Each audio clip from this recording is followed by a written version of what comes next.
Part 1: The Accidental Encounter. When dreams crumble like gingerbread. Natalie Brooks stared at the eviction notice with trembling hands. The paper felt heavy, far heavier than its actual weight. 30 days.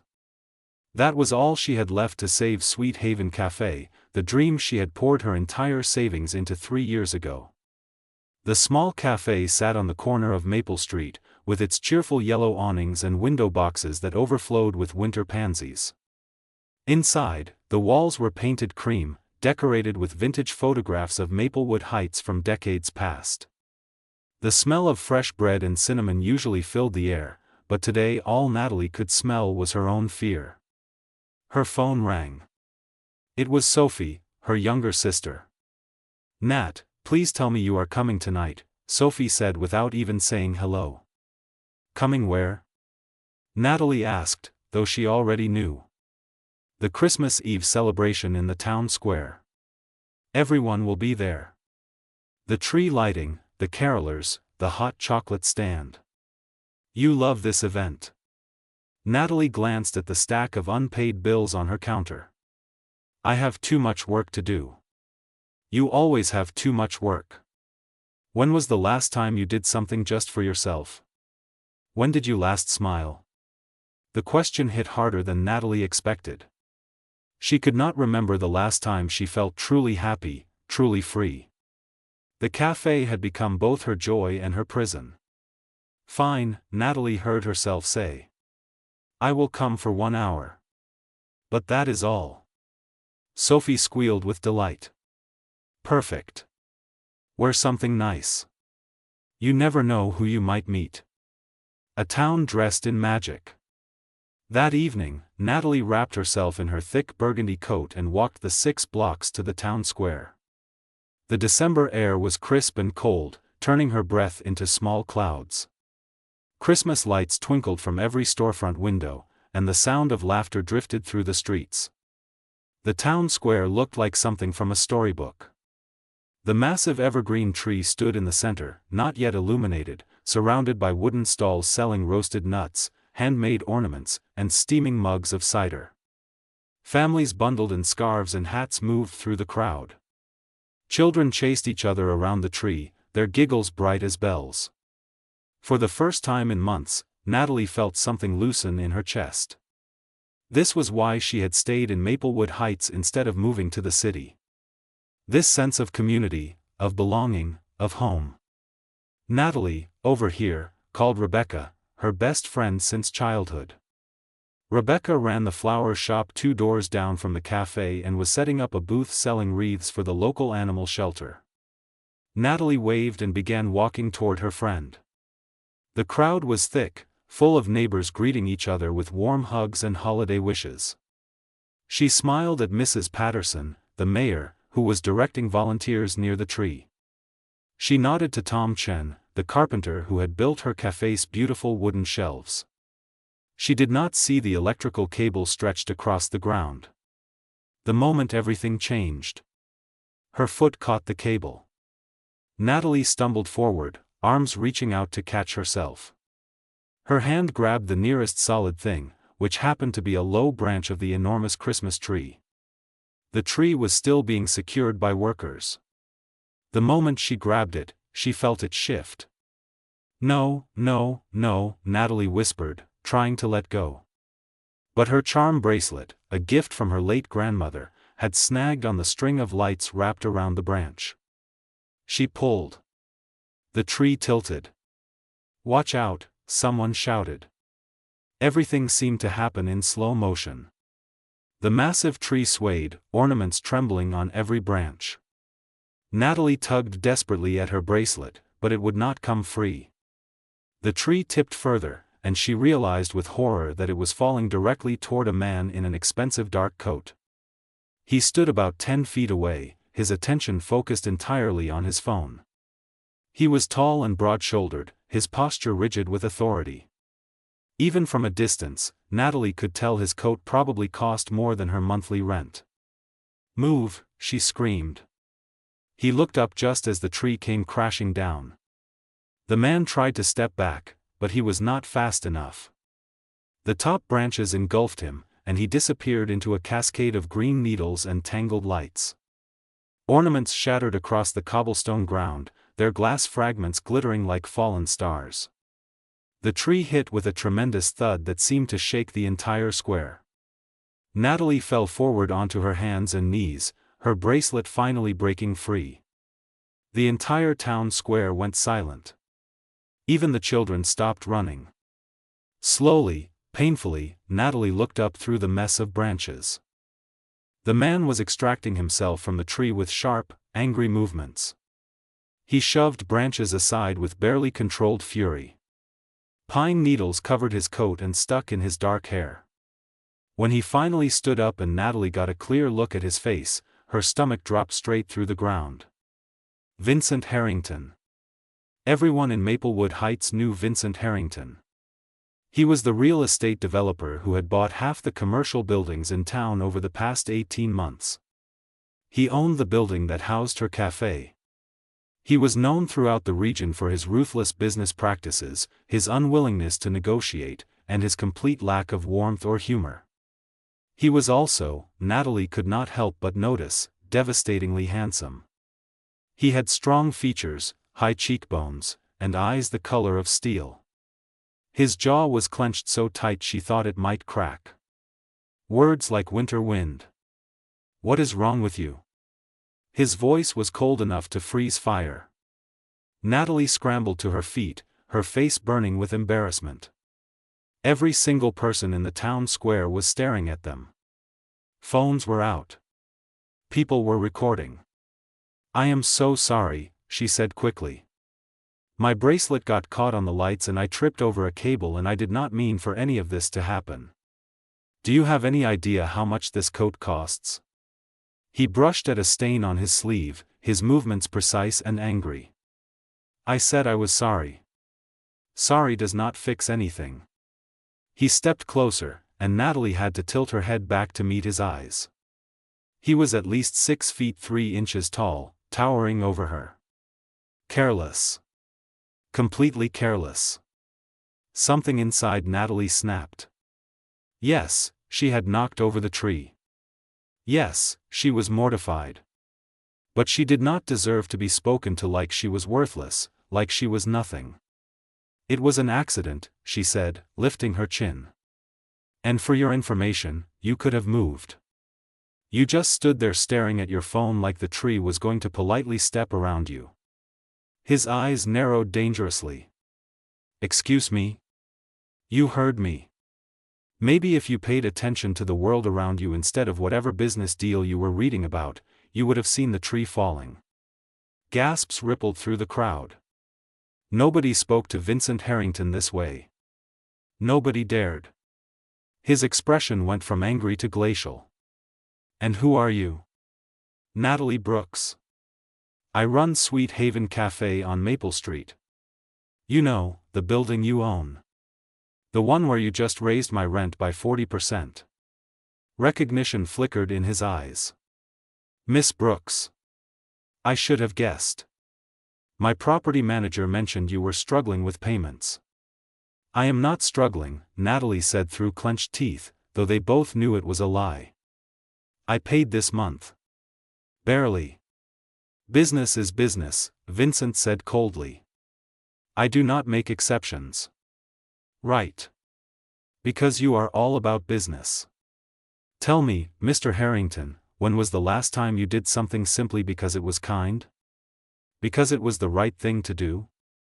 He stared at her then, really stared at her, and something flickered deep in those steel-gray eyes. Pain, maybe. Or old anger. It vanished so quickly Natalie thought she might have imagined it. "Kindness does not pay bills," he said flatly. "Neither does being heartless, but you seem to manage just fine." The crowd was openly watching now, whispering to each other, recording everything on their phones. Tomorrow this would be all over social media. Natalie suddenly felt exhausted. What was she doing? This man controlled her future. He could end her dream with a single signature, and here she was antagonizing him. "I should go," she said quietly, turning away. "Wait. She turned back. Vincent was staring at the destroyed tree, his expression unreadable. The ceremony is ruined. I know. I am sorry. I truly am. Mrs. Patterson pushed through the crowd, her round face flushed with distress. Mr. Harrington, Miss Brooks, what happened here? An accident, Vincent said before Natalie could speak. The tree was not properly secured. The mayor wrung her hands. Oh dear. This is terrible. The ceremony is our biggest fundraiser for the Children's Hospital. We raise over $60,000 every year from donations. What are we going to do? Vincent was quiet for a long moment. Then he said, I will donate $60,000 to the hospital. The crowd erupted in shocked murmurs. That is incredibly generous, Mrs. Patterson said, relief flooding her features. But what about the ceremony itself? The tradition means so much to our community. Vincent's jaw tightened. I do not do ceremonies. I will organize something, Natalie heard herself say. Everyone turned to stare at her. I will organize a replacement event, she continued, her heart racing with both fear and determination. Next Saturday. A Christmas gala. We can make it even better than the tree lighting. Miss Brooks, that is a huge undertaking, the mayor said doubtfully. We only have 1 week. I know. But I can do it. Natalie looked directly at Vincent. Mr. Harrington can help. His eyebrows rose. I can what? You donated the money. The least you can do is help make sure we give people something worthy of their donations. Unless you are too busy being important. She was deliberately provoking him, and she knew it. Maybe it was 3 years of stress finally boiling over. Maybe it was the humiliation of knocking over the tree. Or maybe it was the way he had called her careless, as if her entire existence could be summarized by one clumsy moment. Vincent stared at her for what felt like an eternity. The entire square held its breath. Finally, he said, fine. 1 week.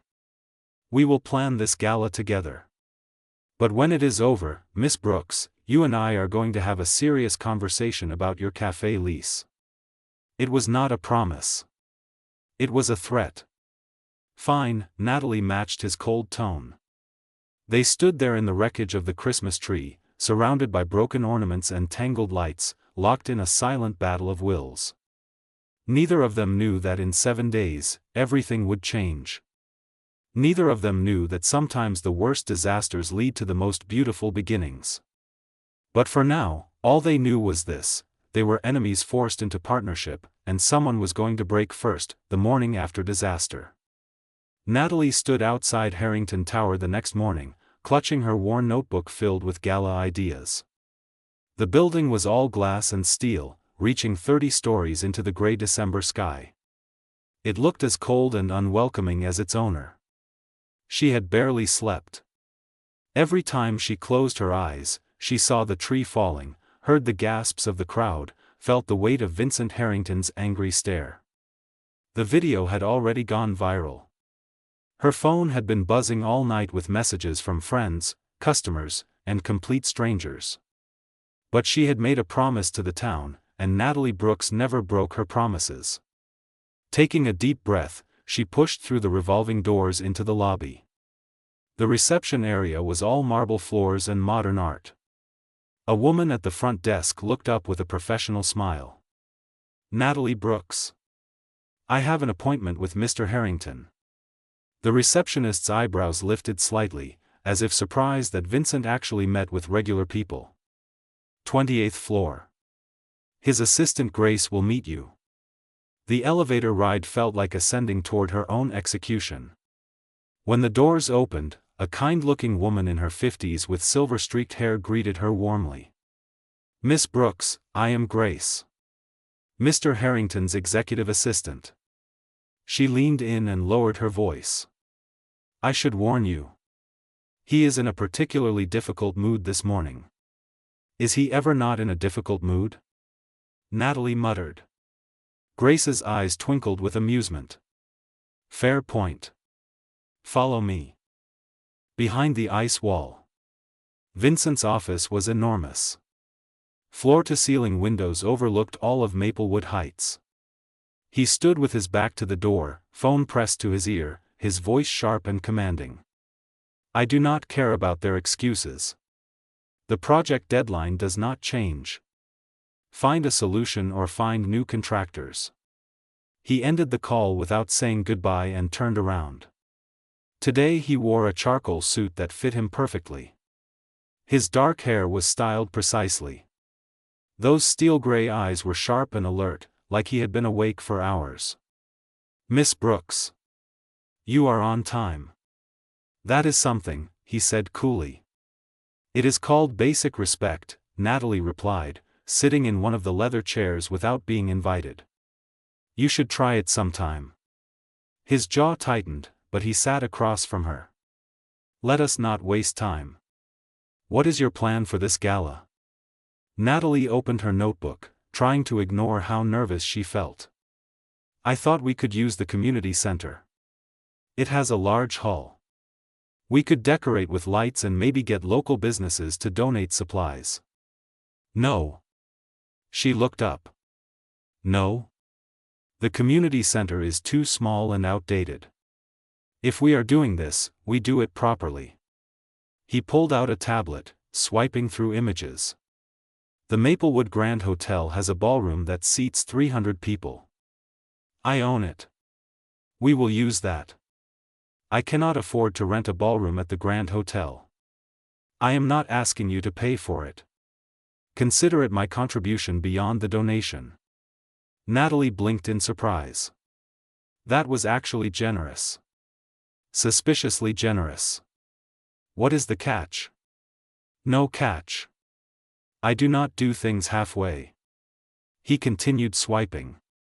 We need catering, entertainment, decorations, and a planning committee. I have ideas for all of that, Natalie said, pulling out her sketches. A winter wonderland theme. White and silver decorations. Ice sculptures. Local musicians for entertainment. And for food, we showcase the best of Maplewood Heights restaurants and bakeries. She slid her drawings across the massive desk. They were rough but detailed, showing table arrangements, lighting concepts, and menu ideas she had stayed up all night creating. Vincent studied them in silence. His expression revealed nothing, which made Natalie more nervous than if he had criticized them outright. These are good, he finally said, and the words sounded like they physically pained him. Do not strain yourself with the compliment. His eyes snapped to hers. I am being serious. These are genuinely good. Better than I expected. Because you assumed I would be incompetent? Because most people do not think about details the way you clearly do. He pointed to one sketch. This lighting concept would work well with the ballroom's architecture. And featuring local businesses is smart. It builds community investment. Natalie felt unexpected warmth at his praise, then immediately pushed it away. This was business. Nothing more. So we agree on the theme? We do. I will have Grace coordinate with the hotel staff. He stood, apparently considering the meeting finished. Wait. We need to discuss timeline, budget, and vendor coordination. Tomorrow. Same time. He was already looking at his phone again, dismissing her. You are serious about planning this entire gala in 1 week? He looked up, and for the first time she saw something other than ice in his expression. Pure determination. I do not fail, Miss Brooks. Ever. This gala will happen, and it will be perfect. Breaking through barriers. The next morning, Natalie arrived at his office with a box from her cafe. Grace's eyes lit up when she saw it. Are those your chocolate croissants? I have heard they are legendary. Try one, Natalie offered, opening the box. Grace took a bite and actually closed her eyes in pleasure. Oh my goodness. "Vincent, you need to try these." Vincent emerged from his office, looking irritated at the interruption. "I do not eat pastries." "Try it," Grace insisted, holding out a croissant. He took it reluctantly, bit into it, and stopped. His expression shifted. Surprise flickered across his features. "This is exceptional," he said quietly, looking at Natalie with something that might have been respect. "That is her cafe," Grace said. "Sweet Haven. The one you are considering closing." Something crossed his face. Guilt, perhaps. But it vanished before Natalie could identify it. "We should start working," he said, retreating into his office. Over the next 3 days, they fell into an unexpected rhythm. Mornings at his office, planning and coordinating. Afternoons visiting vendors, inspecting the ballroom, finalizing every tiny detail. They argued about everything. Napkin colors. Musical selections. Whether to serve champagne or sparkling cider. But somehow, impossibly, the gala was taking shape. Natalie discovered that beneath Vincent's cold exterior was someone incredibly capable. He remembered every detail, anticipated problems before they arose, and had connections throughout the region that made impossible things happen with a single phone call. But he was also exhausting. Everything had to be perfect. Every decision required analysis from 10 different angles. He never relaxed, never joked, never let his guard down even for a moment. A glimpse behind the mask. On the 4th day, while reviewing seating arrangements in the hotel ballroom, Natalie finally asked the question that had been bothering her. "Why do you hate Christmas so much?" His pen stopped moving across the paper. "I do not hate Christmas." "Yes, you do. It is obvious. You go stiff every time someone mentions it. You would not even look at the decorations in the hotel lobby. That is none of your business. We are planning a Christmas gala together. It kind of is my business." Vincent set down his pen and leaned back, his face carefully blank. "I do not see the point in discussing my personal feelings." "Maybe not. But it might help me understand why you are so determined to make this perfect. Why you donated $60,000 without hesitation." He was quiet for so long that Natalie thought he would not answer. Then, in a voice so low she almost missed it, he said, "My younger brother loved Christmas." The word "loved" hung in the air between them. Past tense. His name was Timothy. He was 8 years younger than me. When I was 25 and building my first business, he was 17 and full of life. He wanted to be an architect. He drew buildings constantly, beautiful designs. Vincent's jaw tightened, but he continued. That Christmas Eve, 6 years ago, Timothy was driving home from volunteering at the Children's Hospital. He loved helping kids. A drunk driver ran a red light. Timothy died instantly. Natalie's heart broke. "Vincent, I am so sorry." After that, Christmas just became a reminder of what I lost. Of how I was not there. I was at a business dinner, closing a deal that seemed so important at the time. I did not even answer when he called to say goodnight. His voice cracked slightly on the last word, and Natalie saw the real Vincent Harrington for the first time. Not the cold businessman, but a man carrying tremendous grief. "That is why you donated to the Children's Hospital," she said softly. "Timothy would have wanted that. He would have been angry with me for letting the fundraiser fail because of a fallen tree." A ghost of a smile touched his lips. "He always said I was too serious. Too focused on business and not enough on people." "He sounds wonderful." He was. Vincent cleared his throat, his walls going back up. "But this does not change anything between us, Miss Brooks. After the gala, we still need to discuss your lease." "I know." But something had shifted. She no longer saw him as just a heartless businessman. She saw someone who had loved deeply and lost everything. Community comes together. That afternoon, word spread through Maplewood Heights that Natalie and Vincent needed help. Tom Chun showed up at the ballroom with his carpentry tools, offering to build a stage. Rebecca arrived with armloads of winter flowers for centerpieces. The owner of the Italian restaurant donated food. The music teacher from the high school organized a student orchestra. Vincent watched in apparent confusion as person after person volunteered their time and talents. "Why are they doing this?" he asked Natalie. "Because this is what community means. People help each other. They do not even know me. They know you are trying to save the fundraiser. That is enough."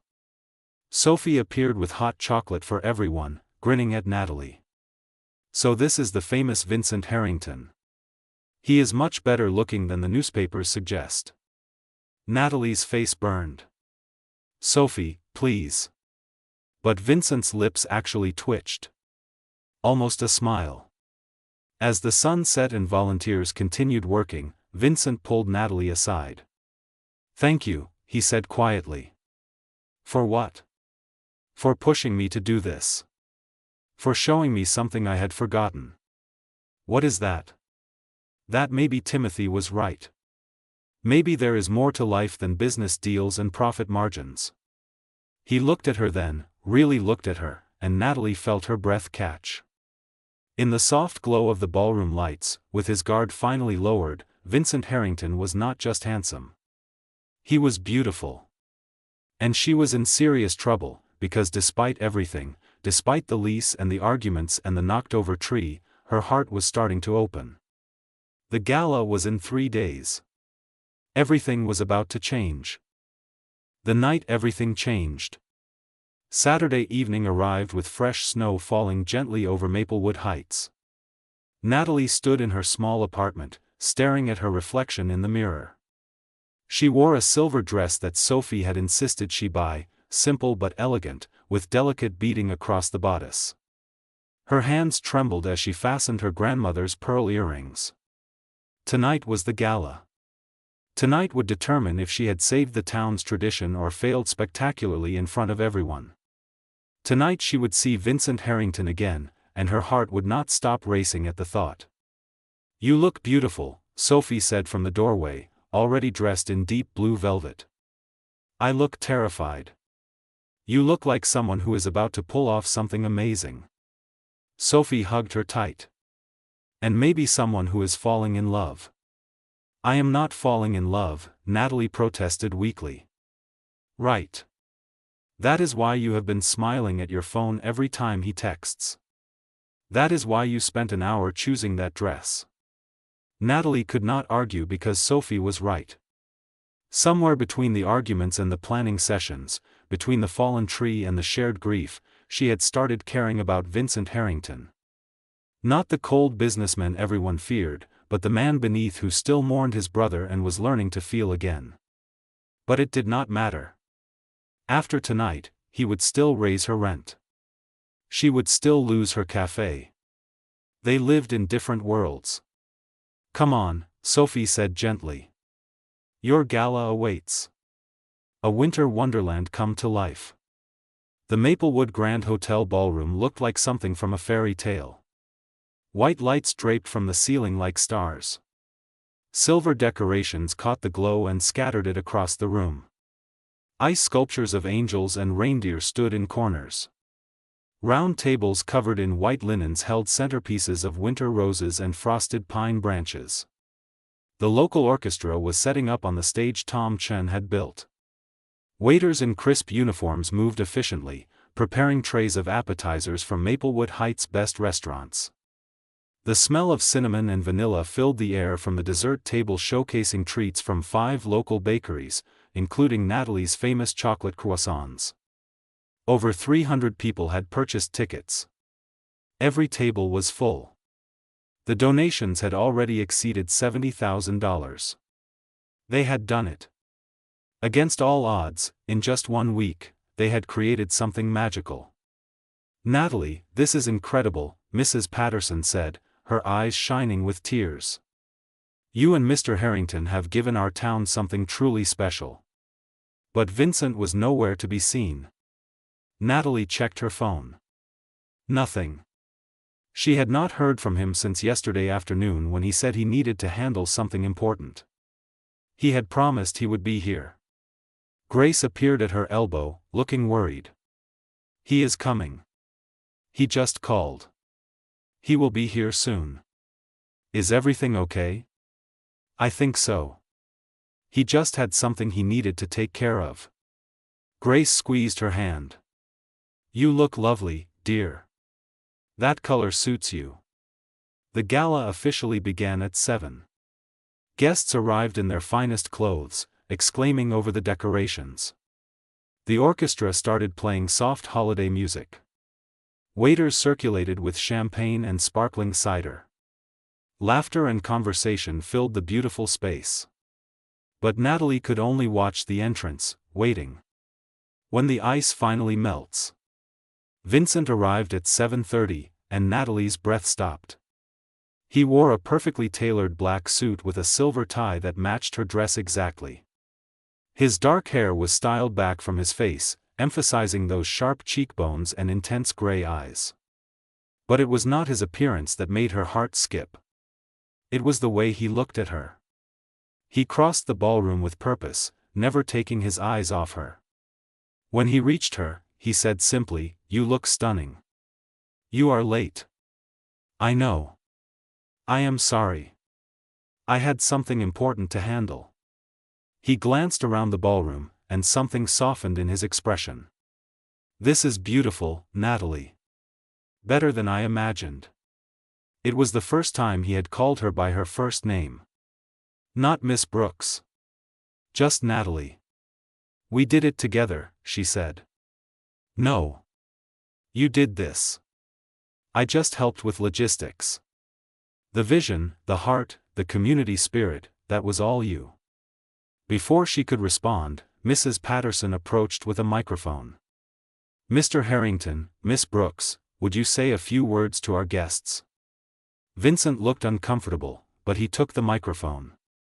The room gradually quieted as people turned to listen. "Good evening, everyone. I want to thank you for coming tonight and for your generous donations to the Children's Hospital." His voice was formal, controlled. "This gala represents the best of Maplewood Heights. Community. Generosity. Tradition." He paused, then continued in a softer tone. "My younger brother Timothy loved Christmas. He loved this town. He believed in helping others and building connections between people. I lost sight of those values for a long time after he died. But someone recently reminded me that closing yourself off does not honor the people you have lost. Living fully, caring deeply, being part of something bigger than yourself, that is the real tribute." His eyes found Natalie's. "So thank you all for reminding me what matters. And thank you to Natalie Brooks for having the courage to knock over a Christmas tree and change everything." Laughter rippled through the crowd. People applauded. Vincent handed the microphone to Natalie. Her hands shook as she took it. "I do not have a fancy speech prepared," she began. "I just want to say that this town has always been my home. You have supported my cafe even when times were hard. You volunteered your time to make tonight happen. You showed up for each other. That is the real magic of Christmas. Not the decorations or the food, but the way we care for one another." She looked at Vincent. "And sometimes the people we think are our enemies turn out to be unexpected friends. Sometimes the worst moments lead to the best ones. Thank you all for being here tonight." The applause was warm and genuine. The orchestra began playing again. Guests returned to their conversations and their meals. Vincent stepped closer to Natalie. "Dance with me." "What?" "Dance with me. Please." He led her to the small dance floor where a few couples were already swaying to a gentle waltz. His hand settled on her waist. She placed her hand on his shoulder. They moved together, and it felt natural, like they had been dancing for years instead of minutes. "I need to tell you something," Vincent said quietly. Natalie's heart hammered. Here it came. The conversation about her lease. The end of her dream. I spoke with my property manager yesterday. About your cafe. Vincent, please. Can we not do this tonight? Can we just have this one evening before everything ends? He stopped dancing and cupped her face gently in his hands. Everything is not ending. That is what I am trying to tell you. I am not raising your rent. She stared at him. What? I am not raising your rent. In fact, I am lowering it back to what you were paying before. And I am giving you a 5-year lease at that rate, locked in, no increases. Tears filled her eyes. But I do not understand. That is what I was doing today. Talking to lawyers, redrafting your lease. Natalie, these past few days with you have shown me what I have been missing. You care about people. You build community. You create beauty and joy. Those things matter more than profit margins. Vincent, I cannot let you do this. It is too much. You are not letting me do anything. I am choosing to do it. For the first time in 6 years, I am choosing something that feels right instead of what makes business sense. He smiled, and it transformed his entire face. Besides, I have become addicted to your chocolate croissants. I cannot let you close. Natalie laughed through her tears. You are impossible. I know.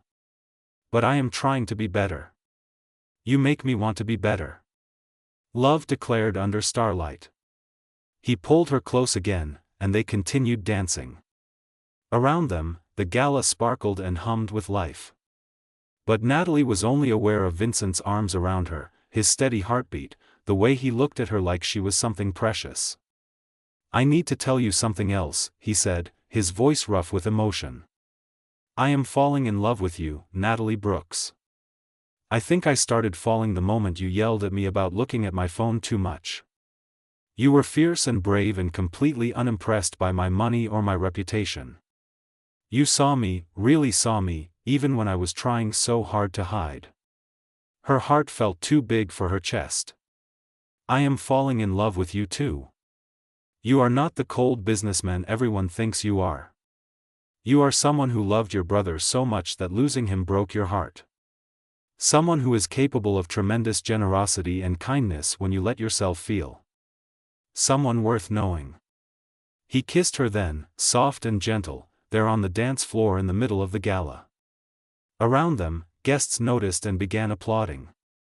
Someone whistled. Sophie cheered loudly. When they finally pulled apart, both smiling, Vincent said, I have one more surprise for you. More? You have already saved my cafe and told me you love me. What else could there possibly be? He reached into his jacket and pulled out an envelope. Open it. Inside was a check made out to Sweet Haven Cafe for $20,000. Vincent, no. This is too much. It is an investment. I want to be your partner. Not just in life, but in business. We expand the cafe. We hire more staff. We turn your dream into something even bigger. What do you say? Natalie looked at the check, then at Vincent's hopeful face, then around at the magical gala they had created together. She thought about the fallen Christmas tree, the worst moment of her life turning into the best thing that ever happened to her. She thought about second chances and unexpected love and the courage it takes to open your heart after loss. Yes, she said simply. To all of it. Yes. A new beginning. 3 months later, Sweet Haven Cafe reopened after renovations. It was twice the size, with new ovens, a larger seating area, and a wall dedicated to local artists. Vincent had insisted on including photos of Timothy, whose architectural drawings now decorated one corner. The cafe was full every day. Natalie hired 3 new employees, including Sophie as assistant manager. Rebecca's flower shop provided fresh arrangements for every table. Tom Chen had built beautiful custom shelving. But the best part was the corner booth where Vincent sat every morning, working on his laptop while eating chocolate croissants and drinking coffee. He had cut back his hours, delegating more to his staff. He smiled more. He was learning to live instead of just work. On Valentine's Day, as the cafe closed for the evening, Vincent got down on one knee. "Natalie Brooks, you knocked over a Christmas tree and knocked down every wall I had built around my heart. You showed me that love is worth the risk. Will you marry me?" She said yes, of course. How could she not? They married that December, on Christmas Eve, in the town square where a new Christmas tree stood tall and proud. The entire town came to celebrate. Mrs. Patterson officiated. The orchestra from the gala played. Sophie cried happy tears. And as snow fell softly and lights twinkled all around them, Natalie and Vincent kissed beneath the tree that had brought them together. Sometimes, they would tell their children years later, the worst disasters really do lead to the most beautiful beginnings. Sometimes love finds you in the most unexpected places. And sometimes, all it takes is one fallen tree to change your entire life.